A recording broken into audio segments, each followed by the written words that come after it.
নমস্কাৰ বন্ধু বান্ধৱীসকল, অসমৰ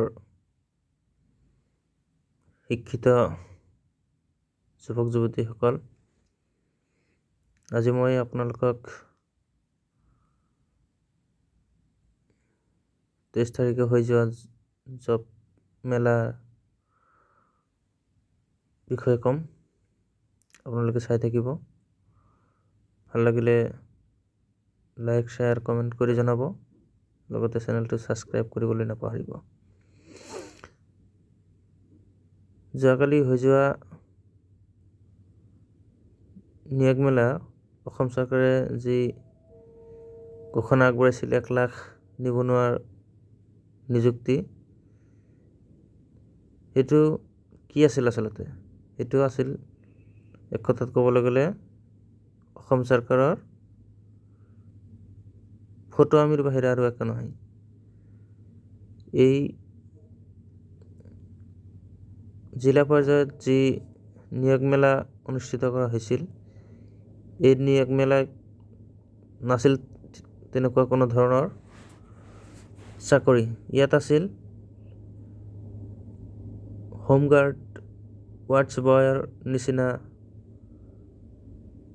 কাম কৰাৰ বাবে অসমৰ শিক্ষিত, উচ্চ শিক্ষিত সকলো নিবনুৱাক আহ্বান জনোৱা হৈছিল। কিন্তু ইয়াত সন্নিৱিষ্ট কৰা কামসমূহ আছিল একদম নিকৃষ্ট পৰ্যায়ৰ। দেখুৱাম মই আপোনালোকক সেই বিষয়ে যিবিলাক ছাত্ৰ ছাত্ৰী বা যিবিলাক শিক্ষিত নিবনুৱা তাত যোগদান কৰিছিল, সিহঁতৰ মন্তব্য আপোনাক দেখুৱাম। আপোনালোকে চাই থাকিব। দেখুৱাই আছোঁ আপোনালোকক সেই নিয়োগ মেলাৰ দৃশ্যসমূহ। চাই থাকিব। হাজাৰ হাজাৰ নিবনুৱাৰ লগত প্ৰতাৰণা কৰিলে অসম চৰকাৰে। এয়া মানি লোৱা সম্ভৱনে? এয়া চাওক শিক্ষিত লোকসকলে ছাবমিট কৰা ডকুমেণ্ট।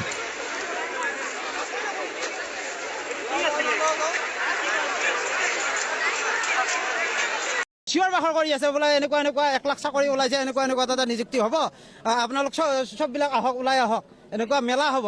ইয়াতে আহি দেখা পাইছে TVS ডিলাৰত গাড়ী ধুব লাগিব বা কোনোবা কিবা আছে বাংগালোৰত যাব লাগিব ট্ৰেইনিং কৰিব। এইবিলাক কথা হ'ল নেকি? মেৰি বিস্কুটত চাকৰি, এইবিলাক কথা হ'ল নেকি? গতিকে এনেকুৱা কথা, এনেকুৱা যাতে আৰু এডভাৰটাইজ নিদিয়ে, এইখিনিয়ে মোৰ ক'বলগীয়া। মানে একো হোৱা নাই। যেনেকৈ ইনষ্টাগ্ৰামত ছোৱালী চাই পতাব নালাগে, ঠিক তেনেকৈ যেনেকৈ এডভাৰটাইজ চাই পেলাই আহিব নালাগে।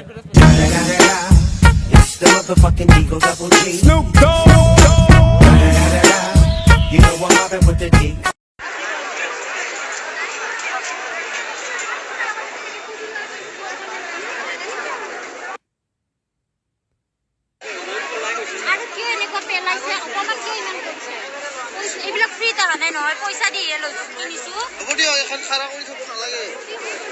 মই বিচাৰিব লাগিব না, পাইছানে? চাওক ডকুমেণ্টছ পঢ়ি আছে এনেকৈ। এই অসমৰ জব মেলা, বৰপেটা ডিষ্ট্ৰিক্টৰ জব মেলা। বৰপেটা জিলাৰ এই আমাৰ ডকুমেণ্টছ এইবিলাক, আমাৰ ডকুমেণ্টছ এইবিলাক।